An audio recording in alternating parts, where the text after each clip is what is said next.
Welcome to Pixel Realms, the podcast where two geeks dive headfirst into the gaming multiverse. They're basically like Gandalf in a headset, minus the wisdom and magic. So, grab your snacks and level up your patience. Pixel Realms, where the pixels are real, but the knowledge, not so much. Hello and hello, welcome to Pixel Realms. I am Joe. And I am Mark. And we are launching this new podcast. This is episode 2 of the Pixel Realms. And in this episode, we will be talking about woke or smoke, the real impact of diversity in games. But first, let's go into the news. There's not a whole lot of news to talk about in this episode 2. But we did want to talk about Red Dead Redemption, which is a game that I put many, many hours into back on the PS3, I believe. And what about you, Mark? I honestly didn't play any of it. Really? None of the first Red Dead Redemption? No, didn't it come out on Xbox originally, or am I misremembering? I don't remember. I think it was a 360 and PS3 game, but I could be wrong. It might have been both. I for some reason remember it being Xbox more than I do PlayStation, because I think that's why I didn't play it, is that it was, you know what it might have been? It might have been a 360 exclusive, timed exclusive, and then it came out later on the PS3. There's a chance that it could have been that. Oh, yeah. The great exclusive stuff, which I think we'll eventually jump into a podcast about that. Yeah, there's definitely a lot to talk about there. The reason we bring it up on today's episode, though, is because it was recently released on the PC. So it got remastered on the console, I believe, and then remastered for the Switch, or I guess I should say brought to the Switch for the first time, and then re-released on the PC. And the reason we're bringing it up is because its price tag. It's got the $50 price tag, $49.99 for a game that is however old, 15 years, if not older, right? Yeah, it's 360, so yeah, easily 15 years, I think. And I mean, like, I've seen the screenshots. The screenshots look good. I haven't seen anyone actually play it yet. The new release, so haven't seen it in action. But $50 for a 15-plus-year-old game. $30 would be fair, I think. Yeah. Maybe 40, maybe, that's pushing it, but $50 is a bit much. That's a tank of gas in most places now. It was released in 2010, so a 14-year-old game. Yeah, that's $50 is a bit much. I mean, yeah, if it was a full-on remake and not a remaster, then maybe I could say, you could put that $50 price tag, but I think it's just a remaster, right? It's just a remaster. I don't think it's so it's a I think it's a bit much. I watched a couple videos on it, and like, again, it does look good and all that. It's Red Dead with state-of-the-art, not state-of-the-art, but updated resolutions, pretty much. So it looks okay, but like there's some odd bugs that came along with the modern day computing, which is interesting. No, that seems to be the case when they do a lot of that stuff, so I'm not surprised, but yeah, I wonder if it's going to be like game breaking. Nothing game breaking from my understanding, just some odd things, like one where is a guy standing on a pot. A pot he should not be standing on, but a pot. Like a cooking pot, or like a cooking pot. Well, maybe he just likes to stand on pots. Were you going to judge? I do judge, and I also do judge Netflix, because Netflix. Okay, first off, we all knew this was going to fail. I think we all knew that Netflix jumping into the gaming industry was going to fail. But it didn't last very long. They shuttered their studio called Blue. What was it? Less than 2 years, I believe, if it even made it that far. And I didn't know they had a studio called Blue. They did. And okay. It's they're blue. Sorry. They are switching over things with the Blue Studio, and now gonna turn it over into an AI video game studio. Uh, So they Boy. couldn't make games at all in their studio. I don't think they released one game, if memory serves me correctly. And now I they're going to don't rely think on so. AI to make games for them. Well, I mean, beforehand I guess it's an improvement from having the monkeys in the studio. So This is true. So, on to the actual main story today, which is woke in video games. I know this is a very sensitive topic for some people because it seems like you're either not believing that woke is in games or not as aggressive as some say, or you are on the other side, which you feel that woke is in every game. And I uh, know when Mark and I decided to have a discussion to see if this would be an ideal podcast, we both knew it would be a sensitive type of thing to bring in because, again, you're either far left or far right on this conversation, and there's really no middle ground within the yeah, topic. that's the unfortunate part. Like, it's just gotten to the point where these kind of subject matters, there is only extremities. It doesn't seem like there's anyone who has like a rational mind. But um, I kind of think that it's more severe on the side where people think that there's woke in video games. I don't hear as much of the non-woke stuff because it doesn't get brought up in my circles. So And I think maybe that's why. that's the internet. If you if you're on the web, you're typically, think about it as a health situation. If you're on Reddit and you're looking for potential symptoms of cancer or so, you're going to find a countless list of people doing the same thing or have had that issue in their life. You don't normally hear, "Oh, everything's great." Yeah. It's just not Yeah, there. yeah, yeah. WebMD or WebDM or whatever it's called. They definitely don't go. Oh yeah, no, you're gonna feel fine. Everything's good. No, it's always you're dying. You're coughing. Yeah, no, that's terminal. Exactly. And Runny nose, you're dead. You're dead tomorrow. you're dead tomorrow. And the thing is, we're going to keep this in mind, or I should say everyone should keep this in mind while they're listening to this podcast. We're not bringing politics at all into this. This has zero to do with politics. It doesn't matter where you are in the world, what side you're on with the politics. That's your call. This has nothing to do with that. This is simply the video games and the term quote unquote woke. Yeah.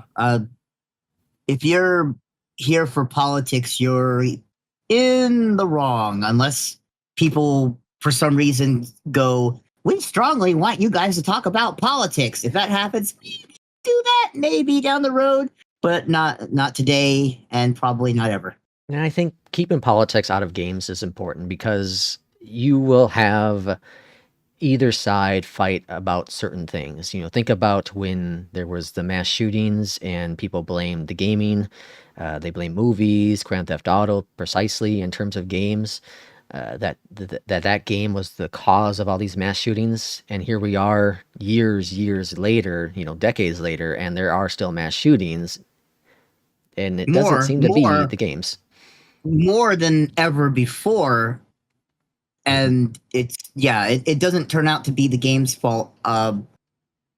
You could argue that maybe it's if the video game is being the parent, then maybe, but that's still usually on the parent to be like, well, that probably shouldn't be something that my kid is into because he may or may not be unstable. But again, that's a different kind of subject matter. But when it comes to video games, some of this stuff might come up down the road in a video game context, but that's all it is. It's video game context. It's not like world views, political views, religious views, etc. Exactly. And so let's jump into the first thing here. So, woken games, one of the things that people are, if you're anti-woke, these people say that there's too much of this, that, and the other into the video game. So one of the big things they hit is the type of skin color the character is, the if the character is gay or straight or a bi, if the person has a different voice or tone. All these things are what anti-woke people feel is what makes a game woke. Okay. And Mm. one of the things that when I decided to conversate about Mark about this, even this topic is the new Dragon Age game. Okay. And now I know the Dragon Age game, the initial reviews were great. Steam is not so great. And the reason why I say it's not so great in Steam is if you look at not all, but if you look at, I would say probably over 50% of the Steam reviewers, woke is in the name. And Then how the hell did Baldur's Gate 3 get held so like in high regard? Because I'm sure there's shit if Dragon Age has got woke culture. Holy shit. We're going to jump into that in just a moment because we have a website. And I'm not going to really go into and tell you what the website is because you can find it yourself, but we're going to dive into that in just a moment. So, okay, so I think we've already prefaced what woke is determined, or what woke is defined by people who are anti-woke, right? And why Mark and I both don't believe this is actually a thing in the video game industry is because what they believe what woke is in games has been going on for decades, and it has nothing to do with the current world events. There have been gays in video games for as long as I have been gaming. There has been African Americans, Asians, Caucasians, Native Americans, Hispanic people in video games since before I was gaming. There has been different voice actors portraying different voices in video games since I have been gaming. So none of this is new stuff. But the anti-woke people have been twisting minds or pushing this agenda that it is a brand new thing that's being forced into everyone's minds. So this is okay. So this is a question for you, just for an opposite of opinion, because I think it's very important to see things from both sides, even if you don't believe in one subject matter. That's how I've always been. Is I am this way, blah blah blah, but I can understand where people are coming from blah blah blah, because it's just good to have an open mind for everyone's subject matter.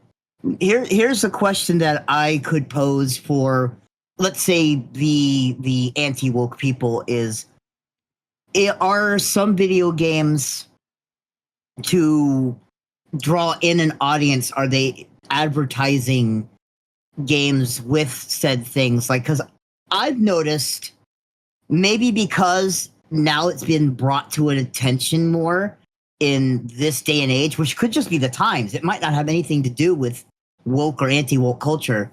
I have noticed an increase in LGBTQ community-related things in games more than I noticed in the past. But it could just be because it's more in the limelight now. Being LGBTQ used to be not frowned upon. Well, I mean, people are still discriminated for being in that, being, you know, gay or trans or whatever. So it just seems like sometimes maybe it's in games more now than it used to be, or someone's drawing attention to it to make it a big deal for some reason. And I don't know if that's woke, anti-woke. I just noticed, like, oh, this has got a gay couple in it now, whereas maybe the game might not have had, or like a previous sequel didn't have any gay couples. Like, I think it really depends. If the video game itself, if the franchise has always had interracial couples, homosexual couples, transgender people, I think they're, you know, that's what they've always had. But if, you know, a new version of the game suddenly starts including these things, then I wonder if there's like an argument there, because that's what I'm as a kind of not in the know person, can say I've noticed more and more games coming out with pro LGBTQ stuff, which there's nothing wrong with that. But I wonder if sometimes it's getting inserted into games on purpose to draw in those buyers, even though maybe the goal or the subject matter really isn't on the same agenda. I guess is where I'm going. What I'm going for there is just I want. I don't know if I don't know if that's really being anti woke or woke in the sense. I just know that media draws more attention to things now, so people are more aware of this, thus making the said game possibly woke or non woke.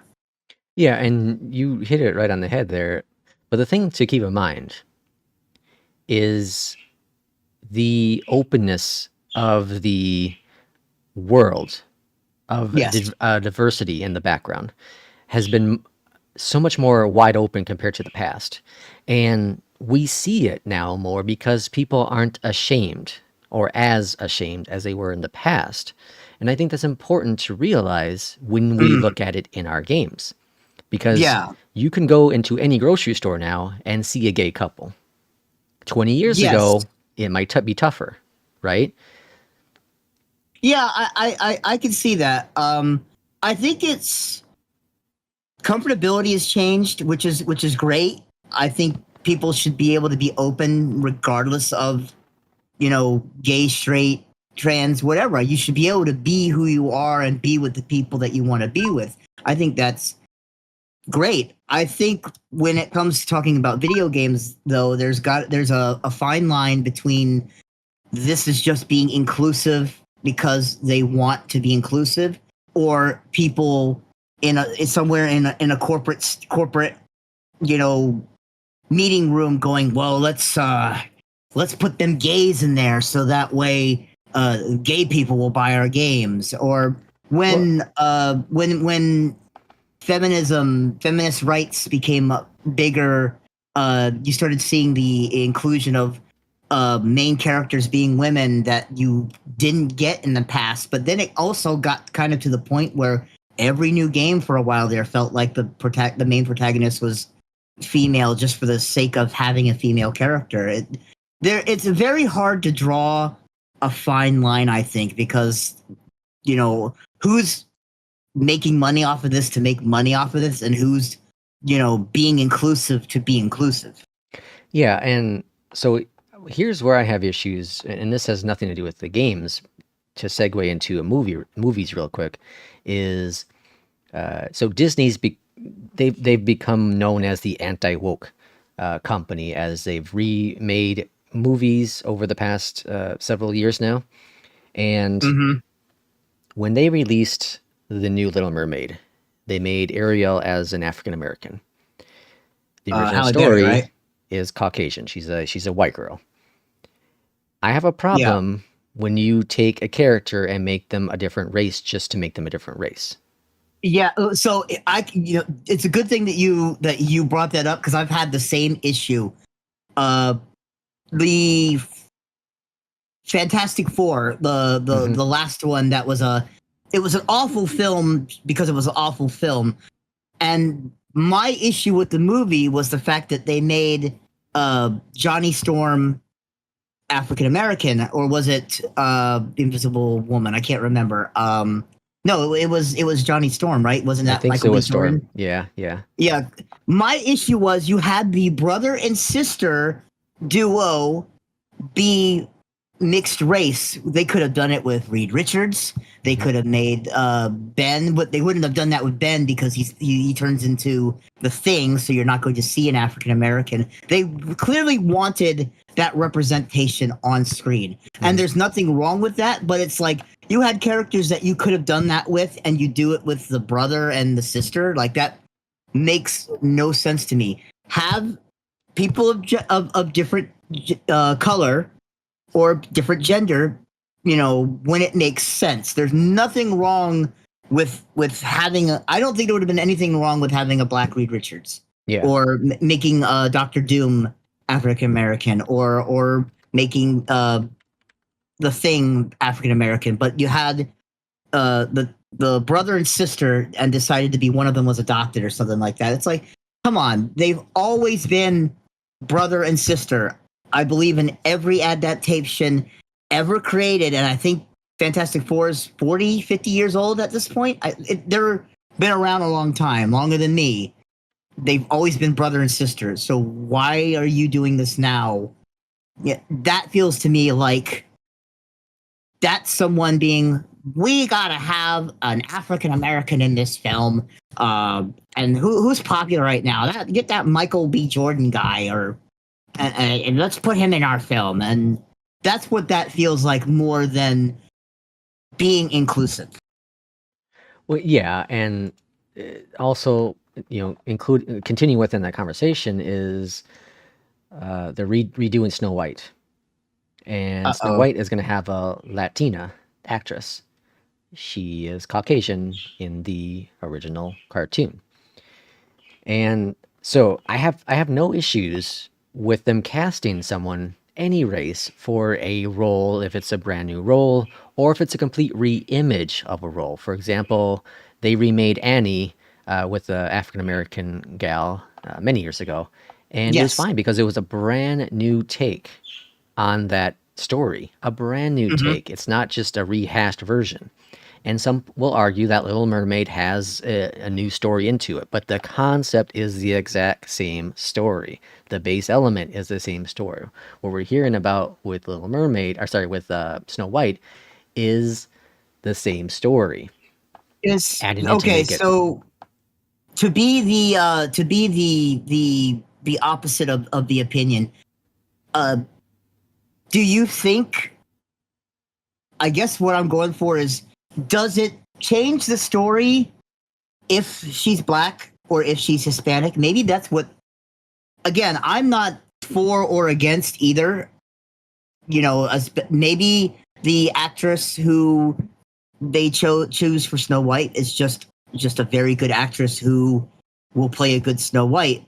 But if they're, or are they going to turn Snow White and make it full on like a Latin movie with like Latin bits of Latin pieces in there, kind of like Little Mermaid definitely seemed to be. They tried to be more. I don't know what do you want to say, urban, or they had like the inclusion of like definitely some of the voices in there seemed a little more African American. Yeah, I think they tried to keep the culture very similar to Ariel, and they might do the same thing with Snow White. That's possible, but is that really reimagining a story, or just changing out a culture in the story? Yeah, that I think that's when it comes down to it. I guess we probably will never actually know because we're good. Everyone's going to say otherwise, right? Like Disney's not going to say, "Oh no, we really wanted this actress to be Snow White, or we really wanted, I believe, Halle Berry to be Ariel." It had nothing to do with skin color, blah blah blah. And then there might be people that are like, "Absolutely, we need to have an African American in this film, or we have to have a Hispanic in this film." I'm glad There's you no brought up yes, what's her name? Would you just say what's her name? Halle Berry. Halle Berry, because she played Catwoman. Mm-hmm. Yep. She played Catwoman. The movie bombed, but she played Catwoman. And Yeah, because the film itself was terrible, but it had nothing to do with Halle Berry. Halle Berry herself is a great actress. but the story was different. It was a unique take on Catwoman. Catwoman. Yeah, a brand new take. It wasn't a rehashed version of what we've seen from the the earlier Tim Burton movies or the series back in the day with what's his name? Oh boy. You are asking my old ass to remember things. Come on. Everyone knows who's watching this podcast knows who I'm talking about. But anyways, Are you talking about from the Batman films? no, the old series, the old crappy. Oh! I know her name and I can't remember it. Oh no! I know who you're talking about. 'Cause she had that really distinct voice too. Yeah. Oh, but she wasn't. Was she white? She was white. I feel like Yeah, she was, white. because I always felt like she had like a dialect. Like Yeah, I That. think Halle Berry was the only African Oh my American God. Catwoman. But either way, like I have again, if you want to take the story and change it, that's great. If there was a African American Batman, as long as the story is completely different and just called Batman, I'm cool with that. Eartha I'm Kitt. 100% cool with that. But it Eartha has Kitt, I believe Eartha Kitt was her name. Eartha Kitt. That sounds about right. Yeah, but like it has to be a different story. There is no need to change the.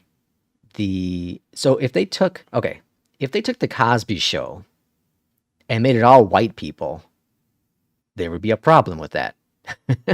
Right? If it is the exact same situation and they just changed out the colors, if they took the Roseanne series and made it all African American, there would be a problem with that because those shows, those stories are related to those people. By the And it's way, not Joe, Eartha Kitt was not white. was not white. No, sir. Look at that picture. Tell me that's a white woman. Are we talking about the same thing? I think you're talking about the original Batman TV show with the bang pow The with Adam 60s, West, yeah. right? The 60s. Yeah. Julie Newmar was Catwoman. So where was she? Okay, so Eartha Kitt played Batwoman in. Eartha Kitt started as Batwoman in the third and final season of the 1967 Well, you're talking TV about show. you're talking about Batwoman, not Catwoman. Or Catwoman, sorry. The final No. season? Yeah, the final season. Apparently, they swapped actresses. I'm guessing because it's saying right here, Kit starred as Catwoman in the third and final season of the television series Batman in 1967. Really? So I'm guessing they must have had two actresses. Let me see. Let me confirm that. I'm Just not because seeing on any of that on Wikipedia. I'm on Wikipedia right now, just looking. Because I looked up Eartha Kitt and I clicked on her name, and it says in her particular credits, it's saying she played Catwoman. Eartha Kitt, Catwoman. Mm-hmm. Because that's the one I remember seeing clips of her because she had this really distinct voice, and she portrayed her. Wow, yeah. No, that is true. It looks like. Yeah, so that's why I was confused because I'm like, wait a minute, are you sure she's white? Julie Newman played the first two seasons. Oh yeah, okay. Eartha replaced in season 3, and then Lee Merriworth was played her in the film in 1966. Yeah, so Catwoman has been many different iterations. So having an African American woman play her when Halle Berry did wasn't actually outside of the norm. And because here's the thing. This is great you brought this up because was that woke back then? Exactly. Woke didn't exist back then. It didn't exist. When was the MLK stuff going on? That was in the 60s. Yeah. That's what I'm saying. Like, this woke shit didn't exist then. The march happened in 63. Mm-hmm. And Eartha took over in when? 67. 4 years later. So yes, sir. This is the point we're trying to make, and this is a great way to bring it up, is that, sure, you're seeing it more, but it's because things are more relevant in today's society. There was no social media back then to put a limelight on it.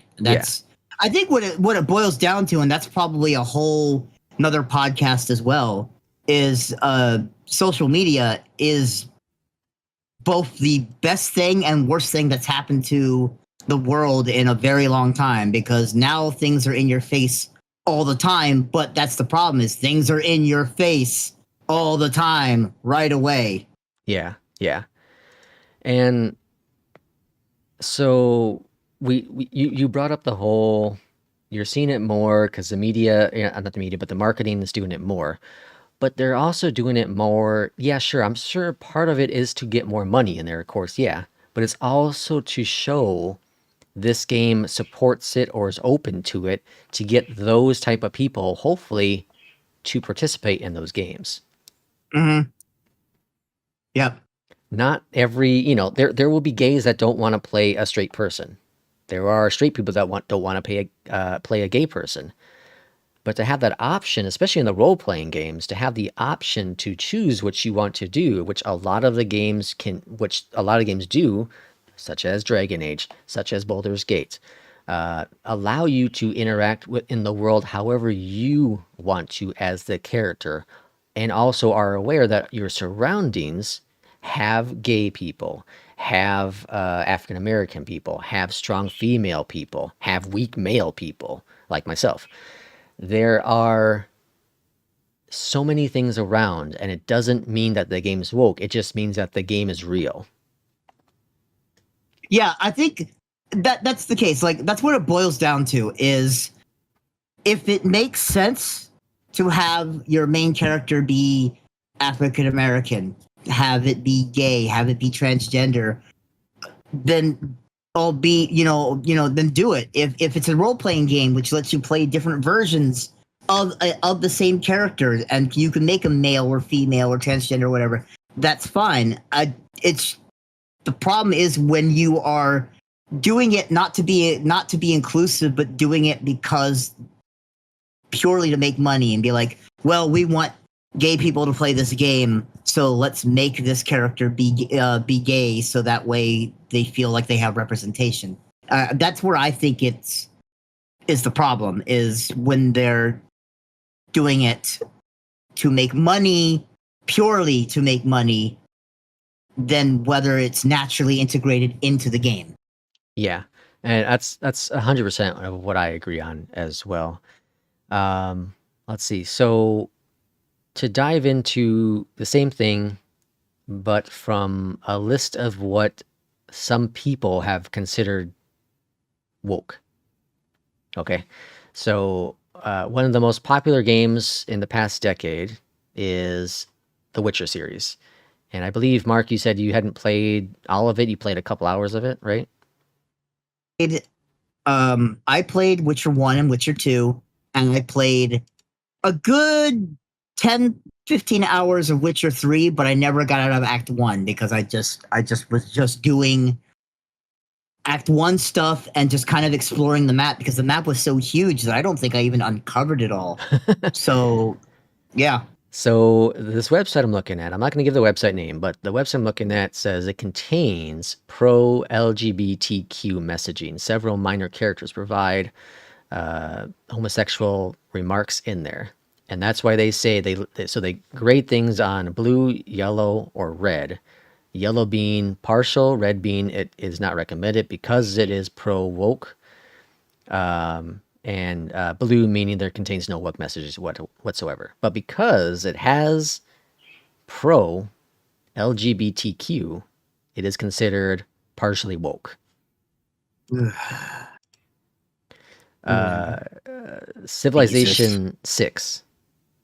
Civilization 6 that came out 8 years ago. 8 years ago, prior to the riots that happened in 2020? Something like that. Contains overly pro DEI messaging, overly pro climate action messaging, race swaps, adding historically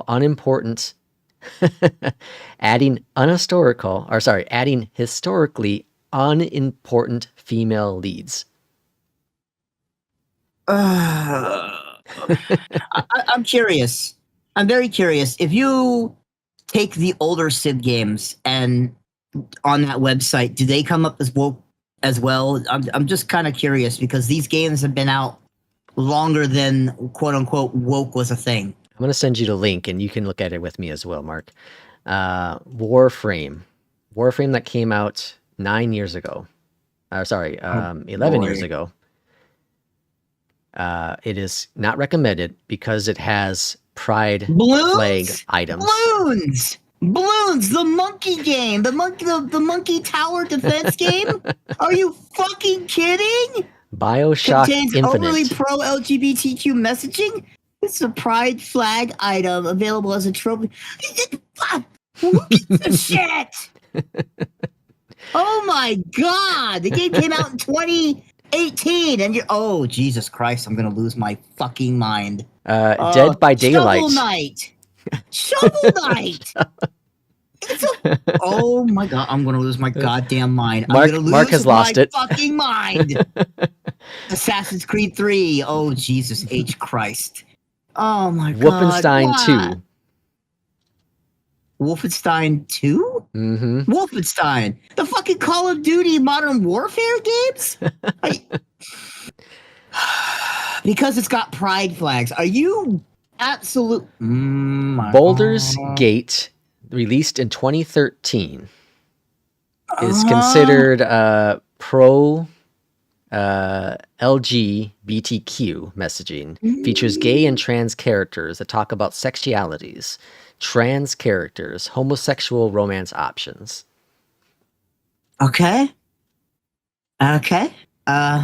And those have always been in there. All right, get this one. Oh boy. South Park. A show that's made about everything, talking about everything, is considered woke. The South Park game that came out in 2017 because of its LGBTQ messaging. And the option for player characters to be other instead of male or female. Joe. Terraria.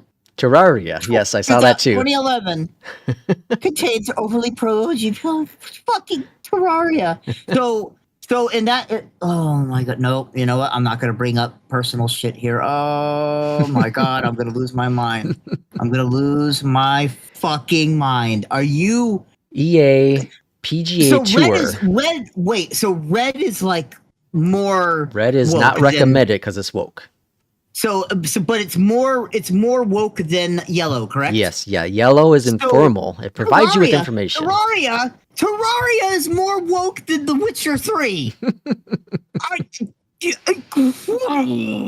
Oh, here we go. This is a good one. Final Fantasy 15, released in 2018, is not recommended because it's got 4 guys, right? Because it's got 4 guys. Women work in the factory while men raise children. Oh my god! I'm gonna fucking kill someone. Fucking kill someone. This is the only political part I'm going to touch on this, but JD Vance, who is running to be vice president, many years ago said that he would have no problems with his wife working and him staying home and raising a family. Okay. So those who are following a political side, think about that a little bit. So here's the thing. That's the cool thing that you mentioned that. I'm staying at home raising the family while my wife works a full-time job. Yeah, because I'm fucking crippled and our government won't approve me of disability because they look at the fact that I'm 40 years old and I'm overweight, and that's my issue. Not because I'm injured and can't work. Oh, no, well, then you can just get a desk job. I've worked Retail my entire life. What fucking desk job am I going to get? Nope. Counter-Strike 2 2012 is considered woke. Counter-Strike. Counter-Strike. Here we go. Quake 2, released in 1997, contains pro-LGBTQ. This remaster includes a rainbow flag on the pod for players to come out during the first mission. Ready or Not, which Mark and I have played countless times, includes anti-free speech messaging. Multiple assets were removed from the game, and the developer issued an apology in response to the online claims that about them being offensive. Well, you can't play Overwatch 2 either if you don't like woke culture, so all you Overwatch players are fucked. Yeah. Man, it's kind of crazy. I feel like a lot of these games are games that people in the anti-woke culture would play, but they're the ones. But these are woke games. Shut the fuck up, Jesus Christ! And this was the conversation of the anti-woke. Is anti-woke? It's a fake word. It's a fake messaging. It's a messaging that people are putting out because they're anti this or anti that. It has nothing to do with the games. It has nothing to do with the movies. It has to do with their personality They and just don't their like something, beliefs so in the world. they stuck. They just don't like something, so they stuck a title on it. Yeah. Because they can't say, "Well, I hate the gays," Yeah. because that would make them anti-gay. So they just go, "It's woke."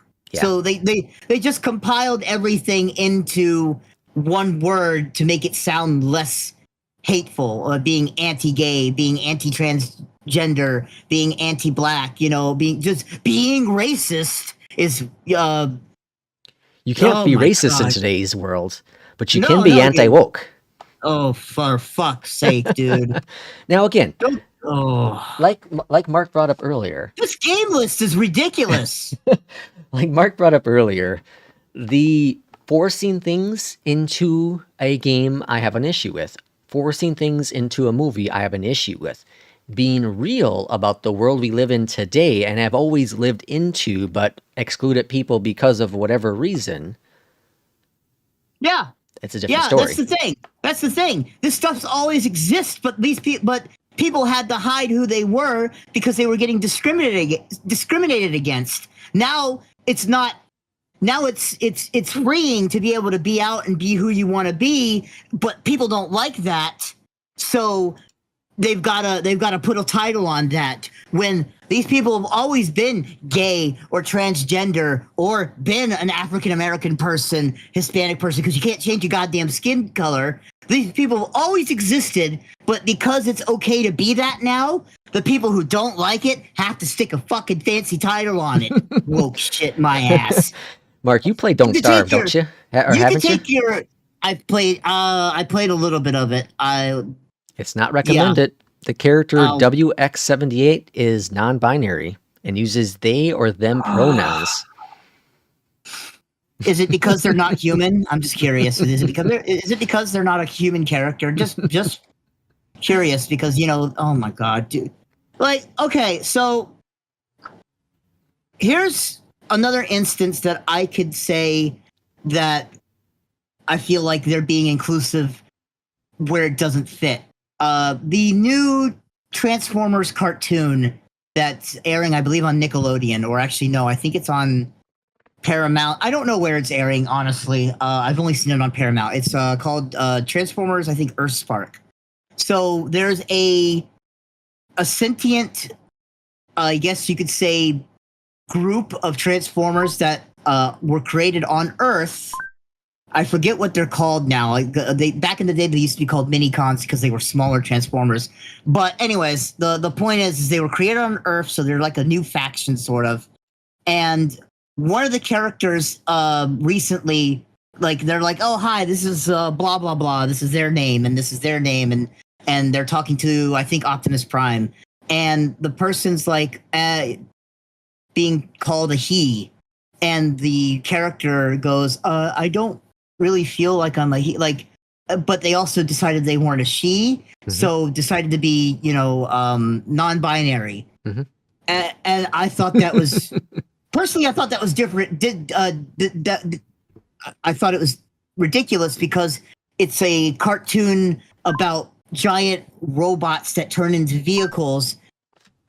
I understand if technically, if you want to be technical about it, all of the Transformers should probably be non-binary then, since they're fucking robots. But because it's always been, I guess, a quote-unquote boys show, I guess the characters have always been, male, except for there's occasionally, there's a couple Transformers that are female, and they changed the looks to make the female Transformers look female, where, like, the chest area is a little more protruded outward, like, I guess, robo titties. I don't know.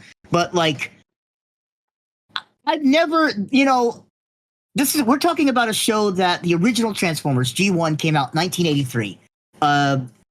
Around 84, 85, there was a season where they introduced female Autobots. And then again in the 1986 movie, RC, female Autobots. So the female Transformers have been in the show since the 80s, but there was never an issue of, like, no one ever really brought up like why is that one a girl and that one a boy. I mean, I'm sure people did, but it wasn't a big deal. And I still don't think it's really a big deal, but I think like this was the first time that they kind of brought it to the limelight of like, oh, I'm non-binary, whereas like Optimus Prime has always been Optimus Prime, and he's been probably spoken to in a male way, where NRC being a female Autobot has been talked to in a as a female. So I I don't know what stance to take on it, other than I just felt like it was not necessary.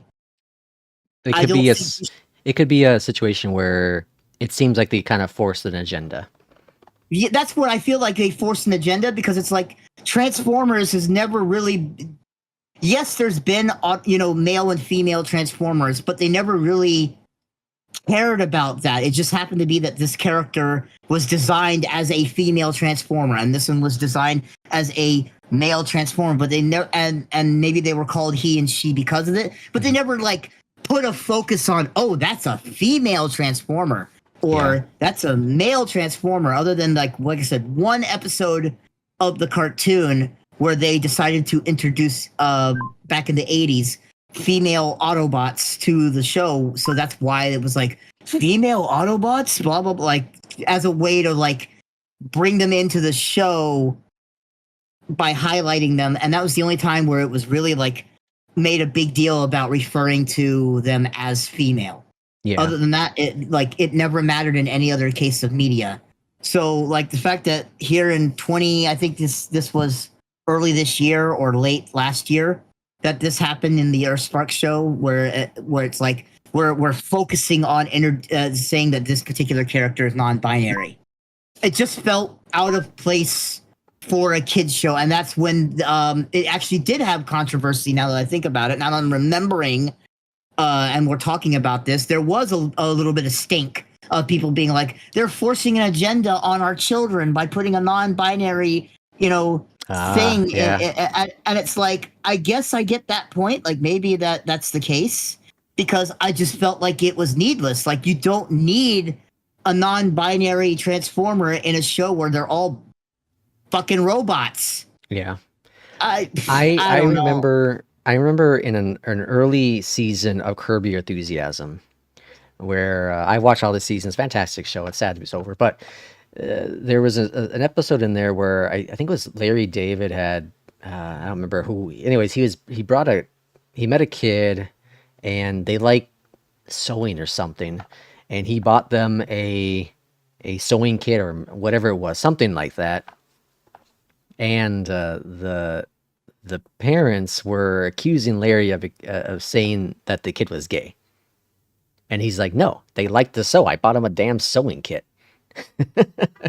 And it was interesting because there was no message in there, but the underlining tone in there is that just because someone likes sewing doesn't mean they're gay, right? Just because you like a certain thing that's normally assigned to a certain gender, quote unquote, just because a female might work as a construction worker doesn't mean she is gay.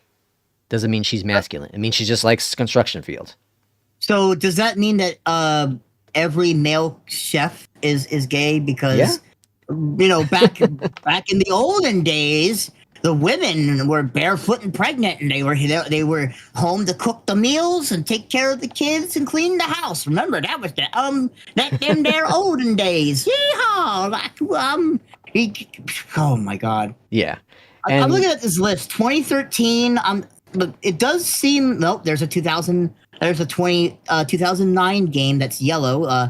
Tales of Monkey Island is yellow, so it's not as woke as a Monster Hunter game, apparently. Age of Empires came out in 2007, shows women in historical inaccurate roles performing labor tasks such as mining and construction alongside men.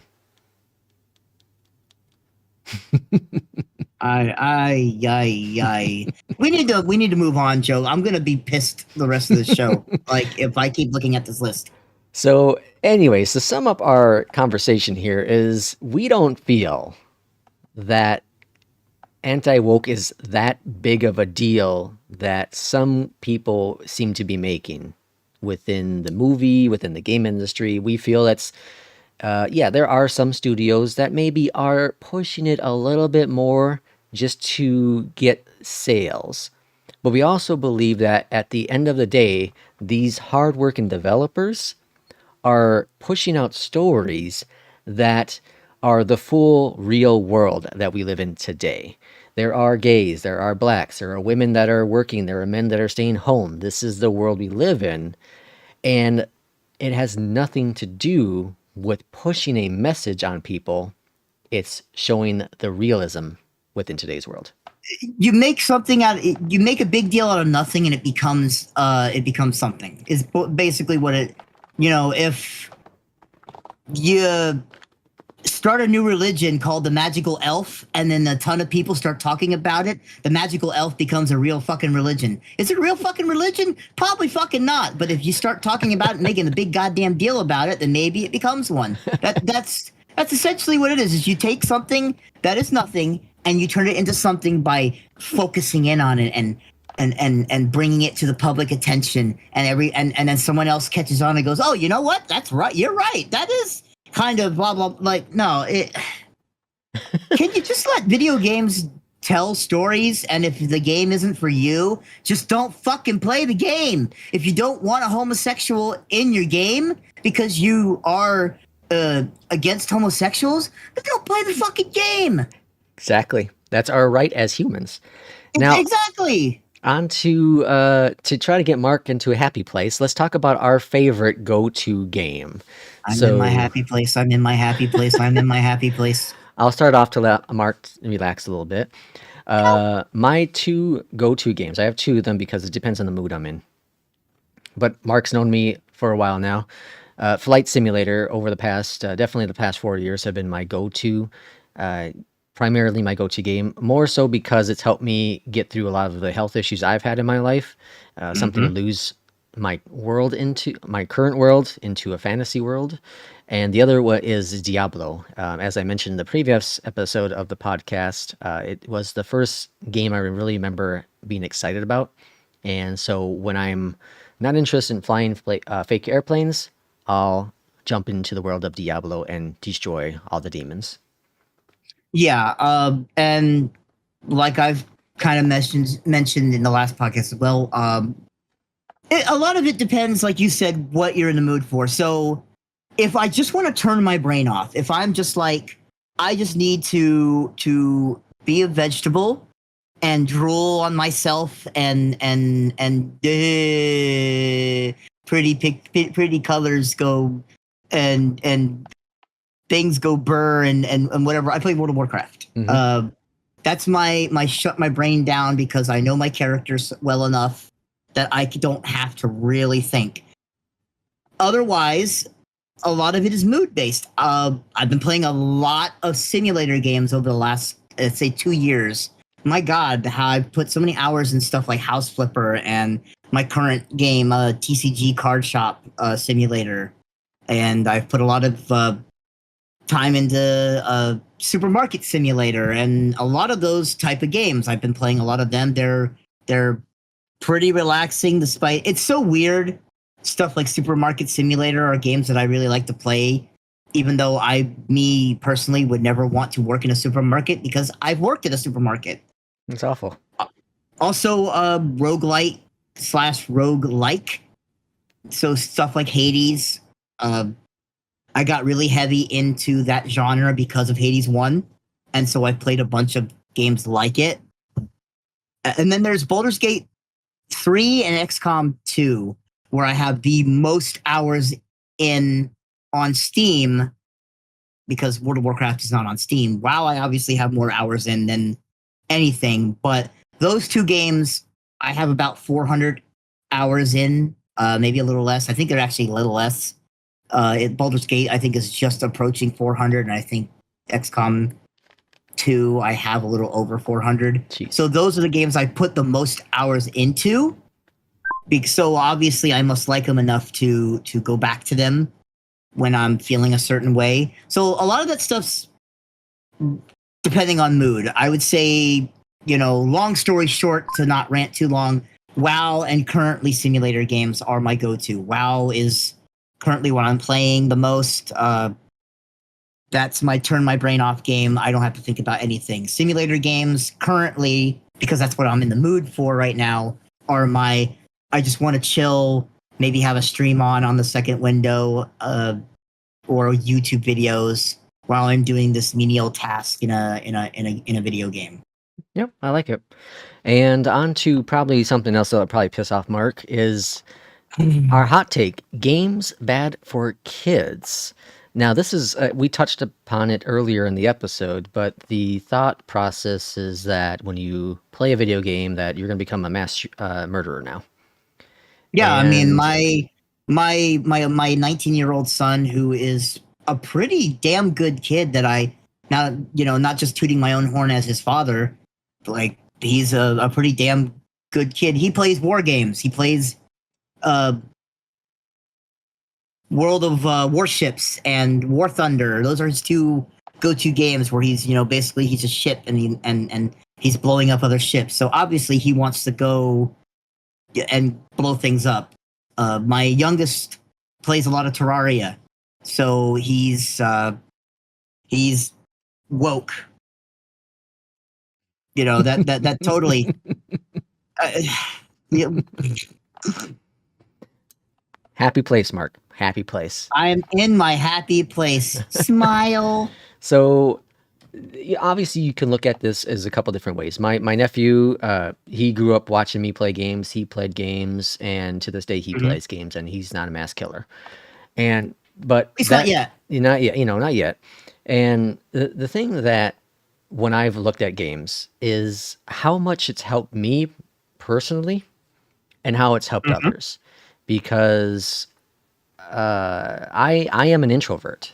I don't like going places. If I have the option to talk to someone versus email or do it online, I am doing it online all the time. If I have the option to do self-service checkout or actually go to a register, I am going to the self-service checkout. If I can pick it up instead of going into the store, I am doing the pickup. And it's not only because I'm lazy, because I am lazy, but it is also because I just don't want to talk to people because I am very antisocial.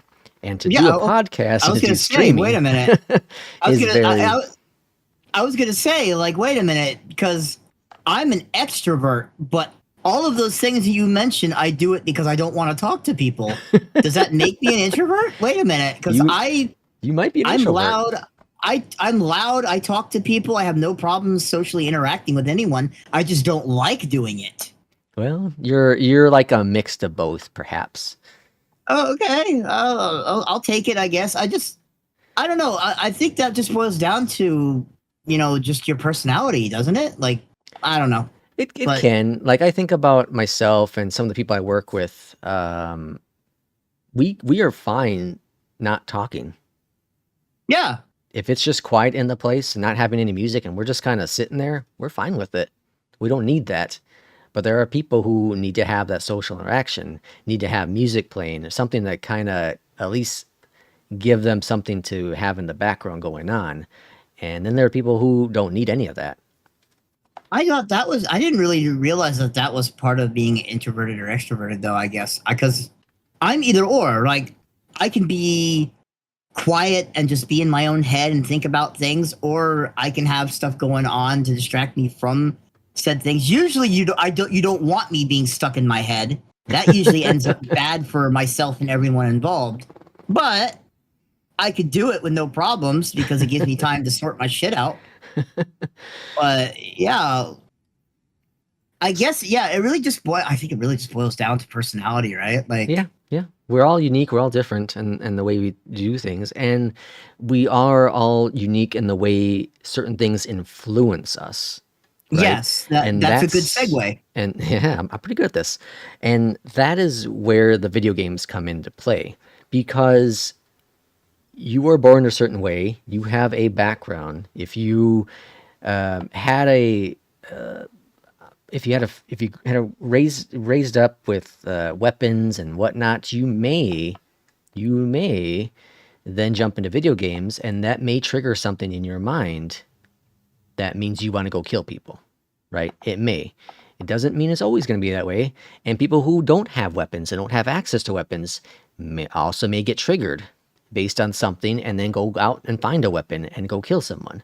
See, and that's the thing. Like, I don't really think I don't think the video game's triggering that reaction. I think there's always been something in your head that would trigger that. Like, if you found a different source of media that wasn't a video game that had, weapons or guns in it, that could trigger the reaction. But that, to me, doesn't that just boil down to what we're learning about mental health issues in the world? Because remember, mental health issues wasn't a thing really 20 years ago. It's always been a thing. It's just that medically, nobody knew shit about it, 20, 30 years ago. And then until it became a major part of society and changes in the medical field, we didn't know shit about mental health. So doesn't that just boil down to mental health? Yeah, don't dive into that too much because I want to do an episode actually on that. I like that. That's fine. I like that. It's a beautiful topic to come up with. Mental health and video games. Future episode. Yeah, because it boils down to parenting as well. So I grew up with a military family. My dad is old school military man, old school Southern, strict. Definitely had never played a video game in his life. I played video games. I was at the point, this is as online culture just started when AOL first came out. You've got mail. You've got mail. When World of Warcraft first came out, my dad didn't understand that I was online with other people. So if dad says, take out the trash, boy, you better get up off your ass and take out that trash because you're going to get your ass whooped. He doesn't know that there's 30 or 40 other people on the other end waiting for me to pull this boss monster. That wasn't a thing, 25 years ago or whatever. Now my kids play online games. If I need them to do a chore, I understand if they go, Dad, I'm in the middle of a match right now. I can't really do it. I'll be like, okay, son, as long as you stop after the match to go do said chore for me, that's totally fine. It's when they ignore the request and just keep playing, that's when I start to get annoyed. So it boils down to parenting as well. You can play Grand Theft Auto, and if your parents are bad people or bad parents, maybe then you could be influenced to pick up a gun and kill people and rob banks and steal cars and whatnot. Or if you have structure, or if your parents, give a shit about you, don't do that. I mean, but that's not entirely the case because, again, that boils down to mental health, and that's another subject matter. Yeah, and if you're getting the theme here of what we're talking about, we are pro video games. And shocker, we play video games and we're pro video game people. But one of the big aspects of video games is the encouraging of social interaction, whether it be actually talking with your voice or if you're typing away, you are still interacting with another person. Mm-hmm. And we both know, I have a cousin that is very introvert. Doesn't really like to talk to people, but his social interaction is by doing video games, and that's huge. Without that, I don't think we'd ever hear from him. That's true. That is actually very true. Because I know said cousin. But it would be the same with me though too. Like, that's fair. No one would hear from me other than people at work. I would not be talking, I wouldn't be doing a podcast. I wouldn't be playing games and chatting with people. Yeah, I mean, so that's the thing. My youngest, my 17-year-old, he goes to school, has no real friends in person. Now, granted, he's got some mental health issues that we're just now discovering, and he's been diagnosed on the spectrum. So that might play a part of it as well. But he interacts with people on Discord, in video games, pretty fine. Sometimes a little too much, to the point where we have to tell him to tone it down. Whereas if I go, how was school today? It's just it was fine. Mhm. You know, do you have any friends at school? No, not really. So, and it's very short, teenager like answers. Yeah. But when he goes on Discord, he's having full on conversations, and he's typing a mile a minute, and so yeah, video games itself though don't have anything to do with a person's upbringing, I don't think. And I think it does, in the most part, help with social interactivity. Because if you didn't have video games, my youngest wouldn't talk to anybody. Yeah. Period. Agree. So there is a plus to it. Now, is it 100% great that he only talks to people online? No, and that's something. But that's something that we're working on. Mhm. So it's just a matter of you as a person, or you, if you're talking about a child, you as the parent noticing that that's the case and trying to help fix it, because obviously in the real world you have to interact with with real people, so that's something that you do need to be aware of. But that again boils down to the parenting, or you as the person, if you're noticing, oh shit, I don't really talk to anybody when I'm out in public, I only talk to people in games, that maybe, you as the person, if you take notice of it, realize, okay, maybe this is something I need to fix, or maybe there's something going on with me that I can't talk to other people. But then sometimes that's just your social battery, right? Some Well, yeah. people have a very high social battery. I can go out in public, as much as I don't like to talk to people, I can talk to people, no problem. Do I get social burnout? Yes, I do. But do I get social burnout as fast as, say, you, Joe? Probably not. No, I got like a 10%. I wake up in the morning, I have 10% left in my battery. Yeah, and I can probably go a long time if I have to. My kids used to go to bowling.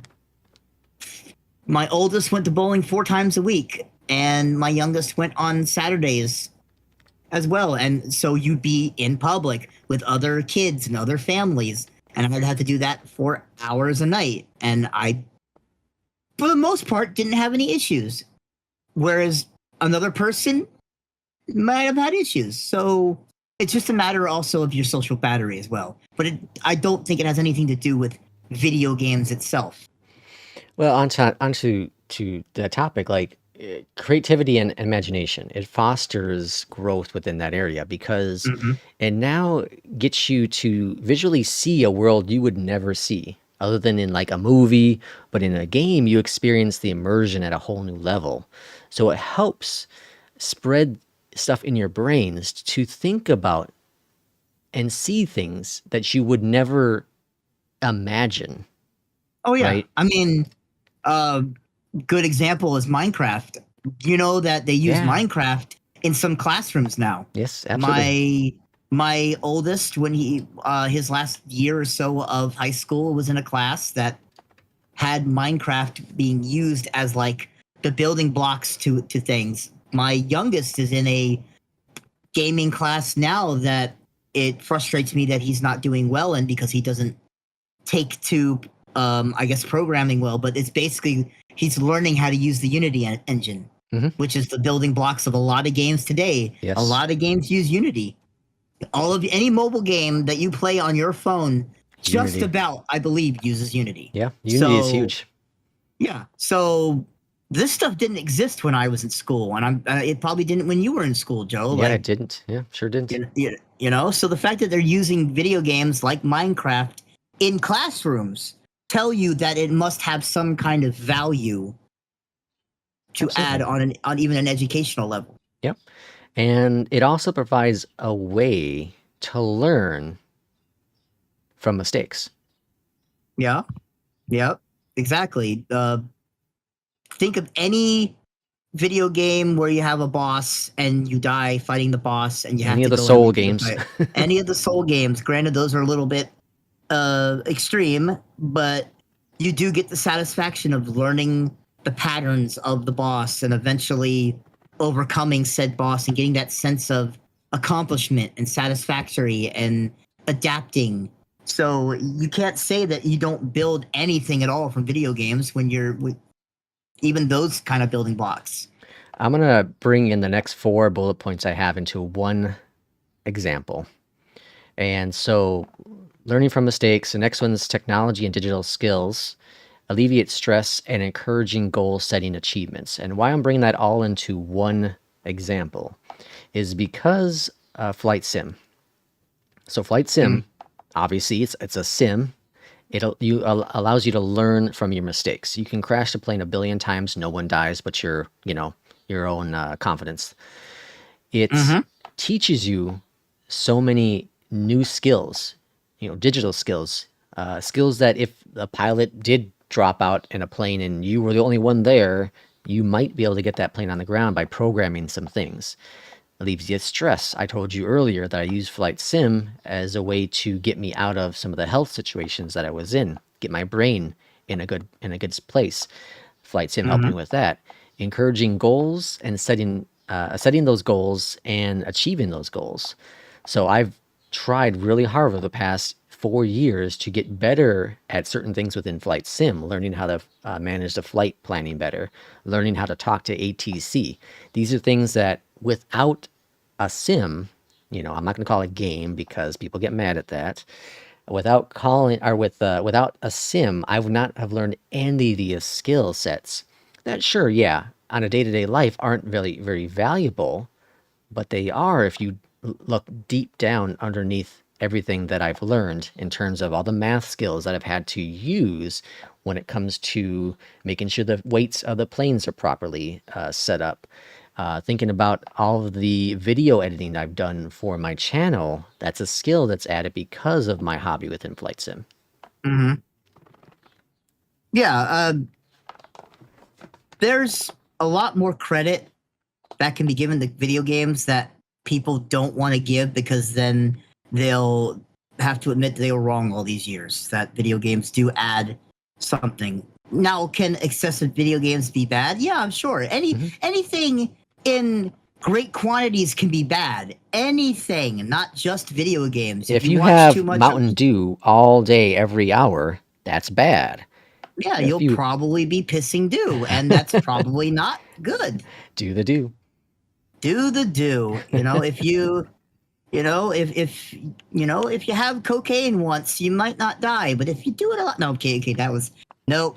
Anyways, you get the point though. Like a lot of anything can be bad, but it's not necessarily bad. Like with Flight Sim, it's taught Joe a lot of things. With any of the simulator games that I play, you can learn different things about managing your stocks, or not your stock, your inventory, Think putting about prices on products, you've played having the supermarket game a lot, yeah, and you previously worked in those at a type of supermarket. those retail establishments. You were able to bring the skills of real world stuff into that simulator and Somewhat, learn new skills by that simulator. yeah, like it's somewhat. Now, some of these sim games aren't as advanced. Like Supermarket Simulator, Trading Card Game Simulator is essentially you buy product, you get like a certain amount of money to start, you buy product, you put it on the shelf, you price it, but then there's the thing even with those two games, there's a market price and then there's a trend price. So you get the item, and let's say you as the store pay $5 for the thing. You're not going to sell it at $5 because you want to make a profit. But sometimes you need to put it on sale to push the product. Yeah. There are little things like that you do learn even from these very basic simulator games. Sometimes you can't just set it on the shelf and put one price tag on it and it always stay that price, because sometimes people are going to buy it at the regular price, but then sometimes if the overall market is like, well, right now it's it's cheaper, so if you're keeping it at the same price all the time, if it's cheaper usually overall and customers see that it's the same price, they're gonna be like, well, I don't want to buy it right now because it's not on sale. So there's even little things like that, and that's coming from just these basic level simulator games. These aren't even anywhere close to the advancedness of games like Joe's Flight Simulator game, where you're learning the ins and outs of a plane. I mean, I think you might have to correct me on this, Joe, but I've seen real pilots play, quote unquote, the flight simulator game. And I know for a fact stuff like Arma, they had real military people involved in the creation of some of these Arma games, or at least had them play it and like compare it to what they go through. Yeah. So a lot of there are people times in the real world field will play these games or help develop these games to make it as real as they possibly can, because that's their interest. That's their that's what they want to do in life, is whatever, right? And that pushes them forward with that. So we benefit as gamers because you get real world people who are real world involved with that concept. Yeah, so there's a lot of real life stuff that have been brought into video games, and you don't hear that people going, "Oh, well, the video games did this to the thing." Well, this person came in who's does this job in the real world to help design this game, so that way you get a similar feel as to what would really happen. So you go ahead. I don't know. I'm kind of going off on a tangent anyways. It's just one of those things where it's frustrating being a gamer who's grown up in the time when you used to hear video games be blamed for a lot of the world's problems, when you find out that how much video games has actually helped people, and you don't see that get the credit. You only hear the bad of like, oh, this kid shot up a school and he happened to be playing, the last game we saw him play was GTA. So obviously GTA is the fault, not the fact that maybe he had a poor upbringing, or maybe he had something wrong in his head. Also, he had access to guns that he shouldn't have had access to. None of that, all of that gets blamed on the game sometime, because they're trying to find an excuse for why someone did something instead of like what's really the issue. So you get tons of that. But when gaming does something great, how often do you get to hear saying, well, this video game did this thing and, people are better for it? Well, you don't ever get that. But full circle, this kid, from how we started this whole entire episode, which is you'll hear the negatives, but you rarely hear the positives. Yeah, and it's asinine. It really is, when you're just looking for a fault in something, and you can't do both. Like, it's fine to have a difference of an opinion. I don't believe in racism, but some people culturally are brought up that way, that it's not necessarily always their fault. Do you excuse it? No, because you need to be better. You need to learn. That's the same thing. If you think video games are the fault of something, if you go out of your way and you learn and you improve yourself, that's one thing. But if you just stick to it's this thing happened, so it's the video game's fault. Oh, there's a homosexual in this video game, so this game's woke. It's like, it's okay to have a difference of opinion, but when you're only focusing on a fault or something that you find a fault, it's ridiculous. You gotta look at things from both sides. You shouldn't just have one straight thing, one straight view, and not at least understand the other side. You can be one way or the other, and there's nothing wrong with that, but at least have an understanding from the other point of view, so that at least you have the full picture. If you're only painting half a picture, then the picture's not complete. Is the glass full or half empty? This is the question. Oh, well, if you don't have anything else, Mark, I think this is a great way to end this episode, the pondering of what life is teaching us as we continue to move through it. No, I'm just going to say, if you want to play video games, play video games. If you don't want to play video games, don't play video games. If you want to be one way, then be one way. But don't blame something that you don't like. Like, come on, people. Let's be smarter about this. Yeah, exactly. Well, as always, thanks everyone for watching our second episode here of Pixel Realms. This is a lot of fun, and I'm excited to keep going with it. As we do more episodes, or sorry, yeah, as we do more episodes, we're learning what new topics we can jump into as our main weekly rant, and it does help inspire us quite a bit. So, yeah, and hopefully next episode won't piss me off as much. doubtful. But anyways, thanks again everyone for watching and listening, and we will see you or hear you in the next episode. Take care. Yeah, bye.